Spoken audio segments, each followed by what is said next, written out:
हरे कृष्णा, जय श्री हरि ओम नमः शिवाय। प्रिय भक्त जनों, आज सुनाते हैं सोमवार की शंकर भगवान की कथा। कहानी बड़ी ही दुर्लभ कथा सुनेगी तो आइए बड़ी ही श्रद्धा और प्रसन्नचित मन से इस कथा को सुनते हैं।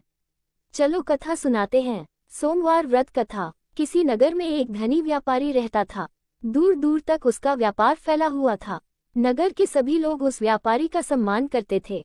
इतना सब कुछ संपन्न होने के बाद भी वह व्यापारी बहुत दुखी था, क्योंकि उसका कोई पुत्र नहीं था, जिस कारण अपने मृत्यु के पश्चात व्यापार के उत्तराधिकारी की चिंता उसे हमेशा सताती रहती थी। पुत्र प्राप्ति की इच्छा से व्यापारी प्रत्येक सोमवार भगवान शिव की व्रत पूजा किया करता था और शाम के समय शिव मंदिर में जाकर शिवजी के सामने घी का दीपक जलाया करता था। उसकी भक्ति देखकर मां पार्वती प्रसन्न हो गई और भगवान शिव से उस व्यापारी की मनोकामना पूर्ण करने का निवेदन किया। भगवान शिव बोले, इस संसार में सबको उसके कर्म के अनुसार फल की प्राप्ति होती है। जो प्राणी जैसा कर्म करते हैं उन्हें वैसा ही फल प्राप्त होता है। शिवजी द्वारा समझाने के बावजूद मां पार्वती नहीं मानी और उस व्यापारी की मनोकामना पूर्ति हेतु वे शिवजी से बार बार अनुरोध करती रही। अंततः माता के आग्रह को देखकर भगवान भोलेनाथ को उस व्यापारी को पुत्र प्राप्ति का वरदान देना पड़ा। वरदान देने के पश्चात भोलेनाथ मां पार्वती से बोले, आपके आग्रह पर मैंने पुत्र प्राप्ति का वरदान तो दे दिया, परंतु इसका ये पुत्र 16 वर्ष से अधिक समय तक जीवित नहीं रहेगा। उसी रात भगवान शिव उस व्यापारी के स्वप्न में आए और उसे पुत्र प्राप्ति का वरदान दिया और उसके पुत्र के 16 वर्ष तक जीवित रहने की भी बात बताई। भगवान के वरदान से व्यापारी को खुशी तो हुई, लेकिन पुत्र की अल्पायु की चिंता ने उस खुशी को नष्ट कर दिया। व्यापारी पहले की तरह सोमवार के दिन भगवान शिव का विधिवत व्रत करता रहा। कुछ महीनों के बाद उसके घर एक अति सुंदर बालक ने जन्म लिया और घर में खुशियां ही खुशियां भर गई। बहुत धूमधाम से पुत्र जन्म का समारोह मनाया गया, परंतु व्यापारी को पुत्र जन्म की अधिक खुशी नहीं हुई, क्योंकि उसे पुत्र की अल्पायु के रहस्य का पता था। जब पुत्र 12 वर्ष का हुआ तो व्यापारी ने उसे उसके मामा के साथ पढ़ने के लिए वाराणसी भेज दिया। लड़का अपने मामा के साथ शिक्षा प्राप्ति हेतु चल दिया। रास्ते में जहां भी मामा भांजे विश्राम हेतु रुकते, वहीं यज्ञ करते और ब्राह्मणों को भोजन कराते। लंबी यात्रा के बाद मामा भांजे एक नगर में पहुंचे।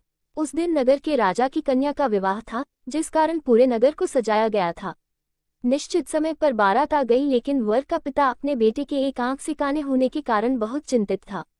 उसे भय था कि इस बात का पता चलने पर कहीं राजा विवाह से इनकार न कर दे, इससे उसकी बदनामी भी होगी। जब वर के पिता ने व्यापारी के पुत्र को देखा तो उसके मस्तिष्क में एक विचार आया। उसने सोचा, क्यों न इस लड़के को दूल्हा बनाकर राजकुमारी से विवाह करा दूं। विवाह के बाद इसको धन देकर विदा कर दूंगा और राजकुमारी को अपने नगर ले जाऊंगा। वर के पिता ने लड़के के मामा से इस संबंध में बात की। मामा ने धन मिलने के लालच में वर के पिता की बात स्वीकार कर ली। लड़के को दूल्हे का वस्त्र पहनाकर राजकुमारी से विवाह कर दिया गया। राजा ने बहुत सारा धन देकर राजकुमारी को विदा किया। शादी के बाद लड़का जब राजकुमारी से साथ लौट रहा था तो वह सच नहीं छिपा सका और उसने राजकुमारी के ओढ़नी पर लिख दिया, राजकुमारी, तुम्हारा विवाह मेरे साथ हुआ था।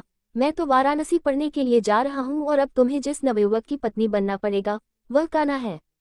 जब राजकुमारी ने अपनी ओढ़नी पर लिखा हुआ पढ़ा तो उसने कान्हे लड़के के साथ जाने से इनकार कर दिया। राजा को जब ये सब बातें पता लगी तो उसने राजकुमारी को महल में ही रख लिया। उधर लड़का अपने मामा के साथ वाराणसी पहुंच गया और गुरुकुल में पढ़ना शुरू कर दिया। जब उसकी आयु 16 वर्ष की हुई तो उसने यज्ञ किया। यज्ञ की समाप्ति पर ब्राह्मणों को भोजन कराया और खूब अन्न वस्त्र दान किए।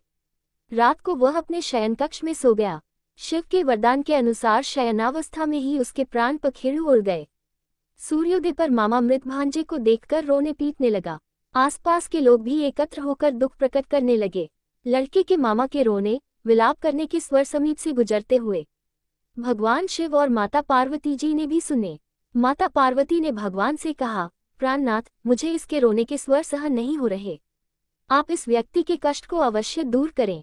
भगवान शिव ने माता पार्वती के साथ अदृश्य रूप में समीप जाकर देखा तो भोलेनाथ माता पार्वती से बोले, ये तो उसी व्यापारी का पुत्र है जिसे मैंने 16 वर्ष की आयु का वरदान दिया था। इसकी आयु पूरी हो गई है। मां पार्वती ने फिर भगवान शिव से निवेदन कर उस बालक को जीवन देने का आग्रह किया। माता पार्वती के आग्रह पर भगवान शिव ने उस लड़के को जीवित होने का वरदान दिया और कुछ ही पल में वह जीवित होकर उठ बैठा। शिक्षा समाप्त करके लड़का मामा के साथ अपने नगर की ओर चल दिया। दोनों चलते हुए उसी नगर में पहुंचे जहां उसका विवाह हुआ था। उस नगर में भी यज्ञ का आयोजन किया। समीप से गुजरते हुए नगर के राजा ने यज्ञ का आयोजन देखा और उसने तुरंत ही लड़के और उसके मामा को पहचान लिया। यज्ञ के समाप्त होने पर राजा मामा और लड़के को महल में ले गया और कुछ दिन उन्हें महल में रखकर बहुत सा धन, वस्त्र आदि देकर राजकुमारी के साथ विदा कर दिया। इधर भूखे प्यासे रहकर व्यापारी और उसकी पत्नी बेटे की प्रतीक्षा कर रहे थे। उन्होंने प्रतिज्ञा कर रखी थी कि यदि उन्हें अपने बेटे की मृत्यु का समाचार मिला तो दोनों अपने प्राण त्याग देंगे, परंतु जैसे ही उसने बेटे के जीवित वापस लौटने का समाचार सुना तो वह बहुत प्रसन्न हुआ। वह अपनी पत्नी और मित्रों के साथ नगर के द्वार पर पहुंचा। अपने बेटे के विवाह का समाचार सुनकर पुत्रवधू राजकुमारी को देखकर उसकी खुशी का ठिकाना न रहा। उसी रात भगवान शिव ने व्यापारी के स्वप्न में आकर कहा, हे श्रेष्ठी, मैंने तेरे सोमवार के व्रत करने और व्रतकथा सुनने से प्रसन्न होकर तेरे पुत्र को लंबी आयु प्रदान की है। पुत्र की लंबी आयु जानकर व्यापारी बहुत प्रसन्न हुआ। शिव भक्त होने तथा सोमवार का व्रत करने से व्यापारी की सभी मनोकामनाएं पूर्ण हुई। इसी प्रकार जो भक्त सोमवार का विधिवत व्रत करते हैं और व्रत कथा सुनते हैं उनकी सभी इच्छाएं पूरी होती हैं। इसी में सुनिए प्रदोष व्रत कथा कहानी। प्राचीन काल में एक गरीब पुजारी हुआ करता था। उस पुजारी की मृत्यु के बाद उसकी विधवा पत्नी अपने भरण पोषण के लिए पुत्र को साथ लेकर भीख मांगती हुई शाम तक घर वापस आती थी। एक दिन उसकी मुलाकात विदर्भ देश के राजकुमार से हुई, जो कि अपने पिता की मृत्यु के बाद दर दर भटकने लगा था। उसकी यह हालत पुजारी की पत्नी से देखी नहीं गई। वह उस राजकुमार को अपने साथ अपने घर ले आए और पुत्र जैसा रखने लगी। एक दिन पुजारी की पत्नी अपने साथ दोनों पुत्रों को शांडिल्य ऋषि के आश्रम ले गई। वहां उसने ऋषि से शिव जी के प्रदोष व्रत की कथा एवं विधि सुनी तथा घर जाकर अब वह भी प्रदोष व्रत करने लगी। एक बार दोनों बालक वन में घूम रहे थे। उनमें से पुजारी का बेटा तो घर लौट गया, परंतु राजकुमार वन में ही रह गया। उस राजकुमार ने गंधर्व कन्याओं को क्रीड़ा करते हुए देखा तो उनसे बात करने लगा। उस कन्या का नाम अंशुमती था। उस दिन वह राजकुमार घर देरी से लौटा। राजकुमार दूसरे दिन फिर से उसी जगह पहुंचा जहां अंशुमती अपने माता पिता से बात कर रही थी। तभी अंशुमती के माता पिता ने उस राजकुमार को पहचान लिया तथा उससे कहा कि आप तो विदर्भ नगर के राजकुमार हो ना, आपका नाम धर्मगुप्त है। अंशुमती के माता पिता को वह राजकुमार पसंद आया और उन्होंने कहा कि शिवजी की कृपा से हम अपनी पुत्री का विवाह आपसे करना चाहते हैं, क्या आप इस विवाह के लिए तैयार हैं? राजकुमार ने अपनी स्वीकृति दे दी तो उन दोनों का विवाह संपन्न हुआ। बाद में राजकुमार ने गंधर्व की विशाल सेना के साथ विदर्भ पर हमला किया और घमासान युद्ध कर विजय प्राप्त की तथा पत्नी के साथ राज्य करने लगा। वहां उस महल में वह पुजारी की पत्नी और पुत्र को आदर के साथ ले आया तथा साथ रखने लगा। पुजारी की पत्नी तथा पुत्र के सभी दुख व दरिद्रता दूर हो गई और वे सुख से अपना जीवन व्यतीत करने लगे। एक दिन अंशुमती ने राजकुमार से इन सभी बातों के पीछे का कारण और रहस्य पूछा।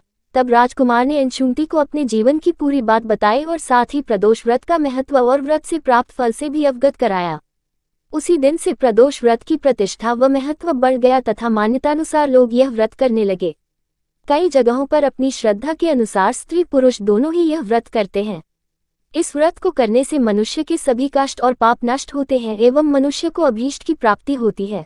आज की कथा पसंद आए हो तो वीडियो को लाइक कीजिएगा, शेयर कीजिएगा, कमेंट में शंकर भगवान की जय लिखिएगा और हमारे हिंदी स्टोरी चैनल को भी सब्सक्राइब करिएगा।